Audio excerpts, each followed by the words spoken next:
Yung guys, kung mapapansin natin, itong headlight natin maganda na, makintab. Makintab, malinis. Kung headlight nyo guys ay ganito. Ayan, kung ganyan ang kadilaw ang headlight nyo, stay tuned lang kayo. Magano tayo ng mabilis na paraan.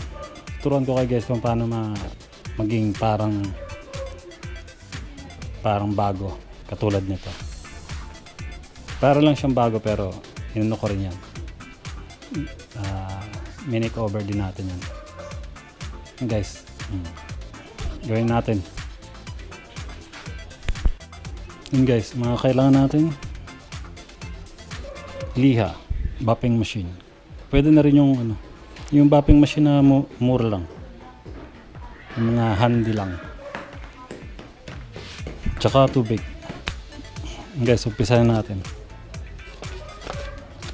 Ginamit ko rito is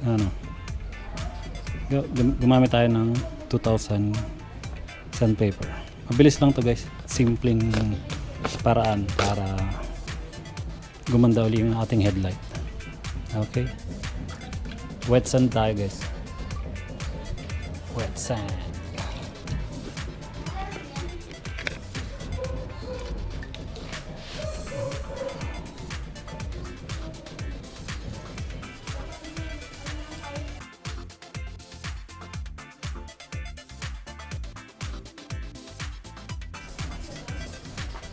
Kung mapapansin nyo guys na parang nade-dissolve yung yellow, yung pagka-yellow niya, yellowish. Tatanggal siya ng liha guys. Ngayon, pagpatuloy lang natin yung pagliha nito hanggang sa pumuti, maging clear siya bago natin i-buffing guys. Hintayin natin guys. Hintayin natin maging clear.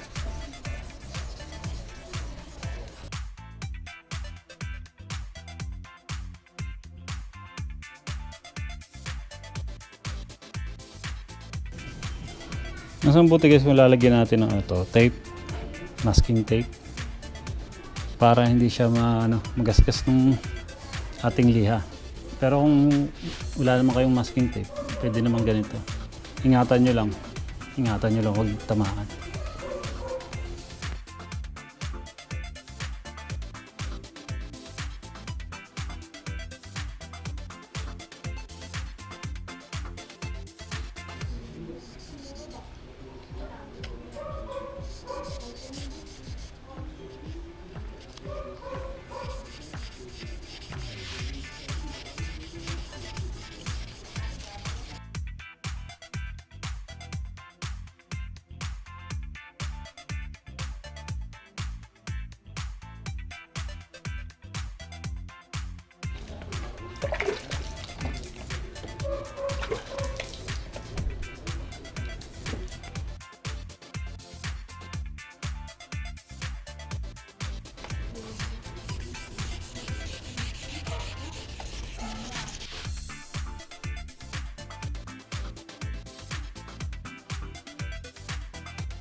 Guys, ayun guys, pwede na siguro to.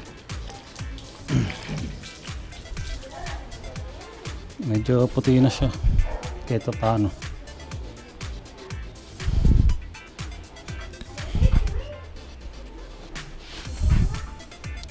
Tayo lang natin na punasan natin tuyuin natin pamunas para ma-buffing na agad natin. Yan guys, ang gagamitin natin gagamitin natin rubbing compound is Ito, timeless. Water base. Okay guys.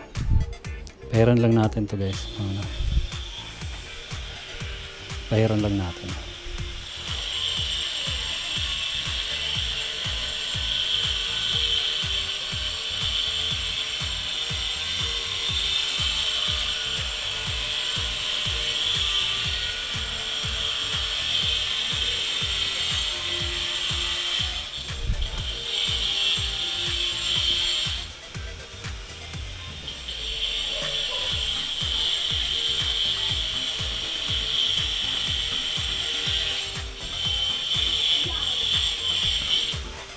Basahin natin ng konti.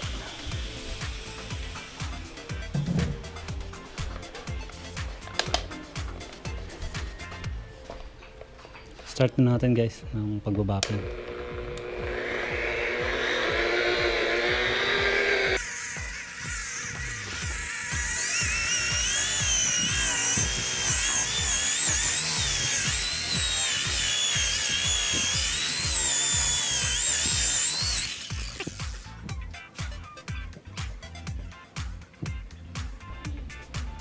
Kung natatandaan nyo guys, dati nagganito rin ako yung Starex.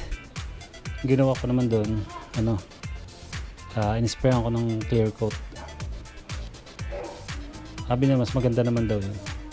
Sabi ng iba. Pero tingin ko mas maganda yun kasi mabibigyan mo ng panibagong protection yung ating headlight.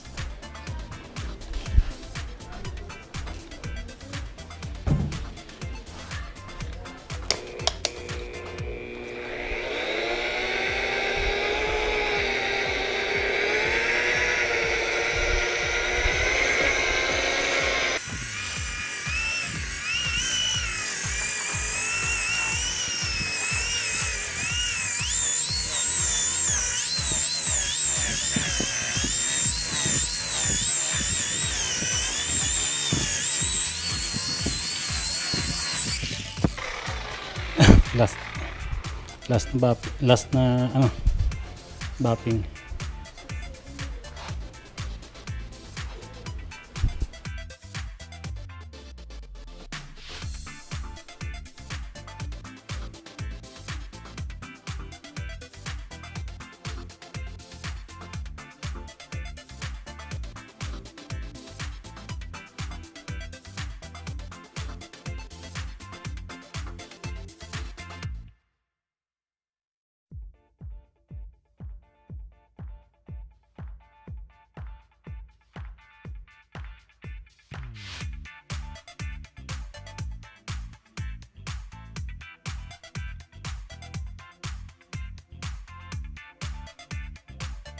Yun guys, tapos na tayo.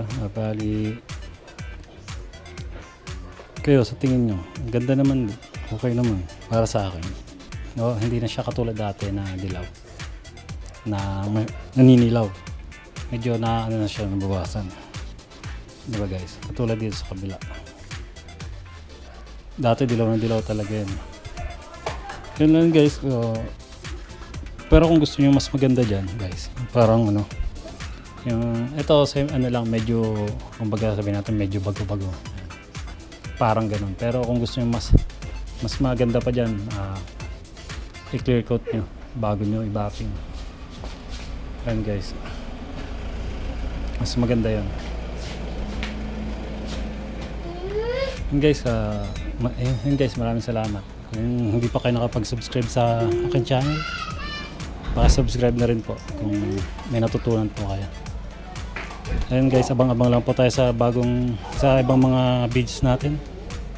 Abang-abang lang po tayo. Marami po tayong mga DIY tips na pwede nyo rin i-apply dyan sa mga sakyan nyo para makatulong din. Ayun guys, maraming salamat.